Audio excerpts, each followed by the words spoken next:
Hello, I'm Alexander Sanchez, and today we will be covering the second chapter from East Asian Cinema and Cultural Heritage.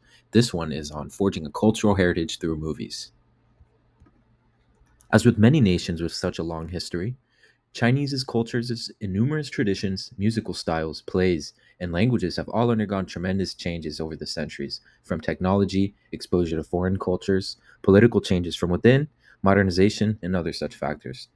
With old traditions constantly fading away, transforming, and reappearing later on, especially in modernity, the medium as film has provided an excellent canvas for Chinese traditions to be explored in a new way. Although the first half of the 20th century saw a thriving film tradition emerge in Shanghai, the Second World War and the Chinese Civil War would change things for the years to come.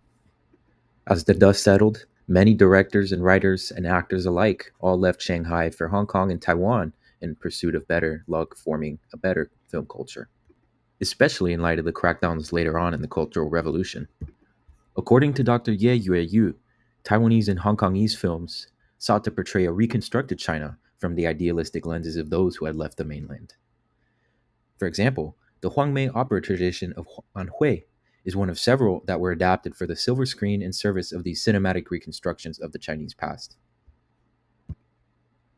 With the decline of the Shanghai film scene after the Cultural Revolution, many filmmakers left to Hong Kong where their films would find backing by foreign capital. The Shaw brothers, Cathay Cinema, and others would produce a diverse range of genres, from Huangmei opera adaptations, martial art films, romances, comedies, tragedies, and even many others. Increasingly, films sought to portray not only traditional scenes from Chinese history, but also novel concepts that have arrived from overseas. The critical success of films such as Peach Blossom River in 1956 and Mambo Girl in the following year normalized the presence of musical elements in Hong Kong films, with both Chinese and Western music being featured throughout these scenes in these movies going forward. Oftentimes, a musical ensemble would accompany silent acting or dancing by the actors on the film. This was often similar to accompaniments in earlier Huangmei operas. The Shaw brothers would seek to repopularize the Huangmei opera as a genre of film, with the release of their version of Love Eternal or Butterfly Lovers in 1963, leading to release of 8 more Huangmei films that same year. With Hong Kong being a bustling regional hub in the South China Sea and also under Western control at the time, it was much easier for Chinese filmmakers to come into contact with foreign scriptwriters, producers, musicians, and other talent. Japanese composers were some of the first to arrive on the Hong Kong cinema scene, scoring 8 films between 1960 and 1968. With Huang Mei and other films coming out of Hong Kong in the mid 20th century featuring a strong musical element, it was no surprise that directors sought to seek top talent for their films. Japanese composer Hattori Ryorichi was one of the first to arrive in the Hong Kong cinema scene, scoring 8 films between 1960 and 1968. Meanwhile, directors such as Shima Koji and Inoue Umetsugu contributed to a plethora of musical and non-musical films across the 1960s and 1970s. They collaborated closely with the Shaw brothers and other filmmakers during this time. Overall, this period would become known as the golden era of musical melodrama in Hong Kong. The popularity of these films during this time was as such that even the soundtracks were immensely popular in households across Hong Kong and the Chinese speaking world at the time. Thus, Huang Mei could be considered to be just as much a musical genre as it was a genre of film and drama. The first and most popular Huang Mei Diao film was the mainland production Heavenly Match in 1955. The Shaw brothers would soon follow suit with several more in Hong Kong. Given that the Huang Mei Diao genre was from the mainland, it was also popular in Hong Kong. Despite the fact that Huang Mei Diao from the mainland was in Mandarin and productions in Hong Kong were often in Cantonese, the popularity of the genre led to Hong Kong producing more Mandarin language films and soundtracks as opposed to those that were previously produced in Cantonese or English only. Consequently, Hong Kong would continue to produce Mandarin language films into the present day. As mentioned previously, Huang Mei Diao soundtracks were immensely popular in Hong Kongese households. By the mid 20th century, many Chinese audiences were exposed to Western language and cinema as well, not to mention music. Director Lin Shengxi of Diao Chan and Kingdom of the Beauty popularized choral performances off screen while the protagonists dance and act out scenes silently. which became a staple of Hong Meidiao films going forward. This modernized musical enrichment took clear Western influences, although it was still in line with the vocal accompaniments of previous Huang Meidiao performances on stage.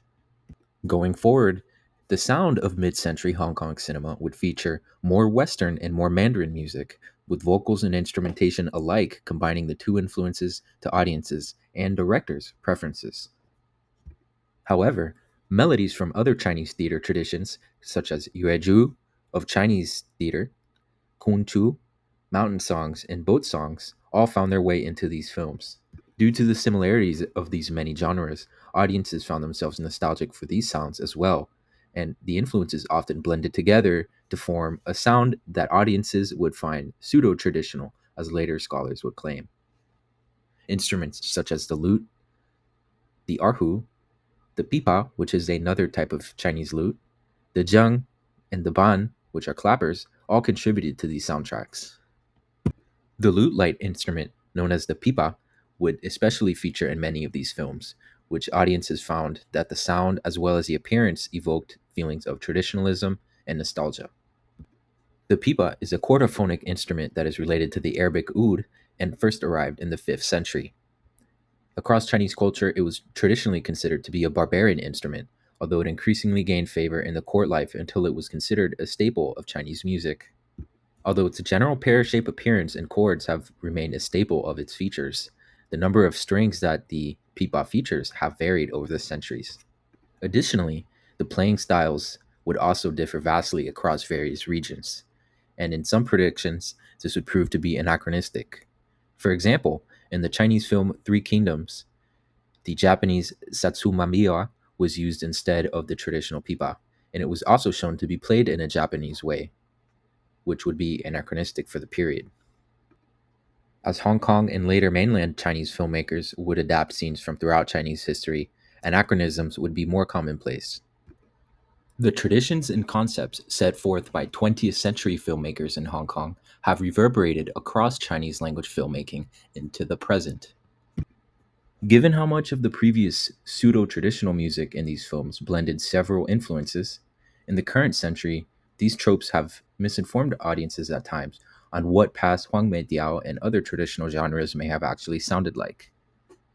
Over the past decades, filmmaking in mainland China has seen a resurgence and has also become a major industry across the country. Curiously, though, the modern Chinese music industry is intertwined with the film industry, much more so than is the case in the West. In China, many famous instrumentalists, musicians, and composers get their start in these traditional films. As a result, traditional music in these films may be condensed from several different genres and even popified at times to meet the expectations of modern audiences. Overall, this chapter contained several key takeaways. For example, I learned that Chinese cinema making was revolutionized twice in its history during the 20th century. First half of the century, Shanghai was a popular destination for filmmakers, where the first generation of Chinese filmmakers reinterpreted their own culture for the silver screen. Later on, Hong Kong would rise in prominence. The arrival of concepts such as the gramophone, jazz, mambo, Western rhythm, and art direction from Japan all further revolutionized Chinese cinema in the post war period. This led to the so called Golden Age of Hong Kong cinema, in which Chinese in both the mainland and Hong Kong participated in a novel expression of their culture, with modern and foreign elements coming together. As portrayals of traditional elements continued across Chinese films, nostalgia and the passage of time, as well as the repeated portrayal of these simplified elements, led to the blurring of many Chinese musical traditions into a single monopast, where the pipa lute is shown with too many strings for the period, or perhaps is held in the wrong way, or even played in a Japanese style, as we saw in Three Kingdoms. Other opera and folk music traditions were also subsumed into the previously distinct genre of Hang Mei Diao. But these are problems not unique to Chinese film, as Western filmmakers are just as guilty of anachronizing the past in their own movies, if not more so. In summary, then, we can say that the mid 20th century film cultures in Shanghai and Hong Kong led to a renaissance in Chinese art that continues up to this very day. And this concludes my presentation. Thank you for watching. Did you learn anything new? Comment below.